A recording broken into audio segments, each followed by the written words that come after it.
Hello बच्चों, let's read the question. Question says that which of the following was not a provision of the Act of 1956 passed in Sri Lanka? First one, Buddhism was protected by the state.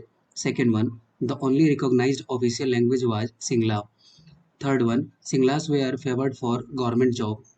Fourth one, the provinces they are given autonomy. Okay, discuss करते हैं. तो हमसे पूछ रहा है कि ये 1956 का जो एक प्रोविजन पास हुआ था, ठीक है, श्रीलंका में, उसके थ्रू ये क्या स्टेटमेंट जो है उस चारों स्टेटमेंट में से कौन से स्टेटमेंट यहाँ पे सही है.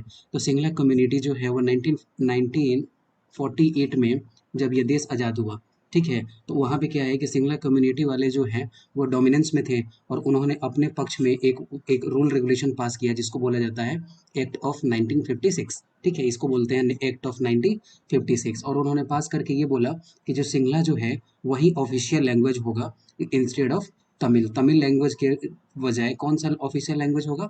ये होगा सिंगला, क्योंकि वो लोग मेजोरिटी में थे. सेकंड स्टेटमेंट क्या बोला गया कि जो स्टेट जो है वो प्रोटेक्ट करेगा किसको?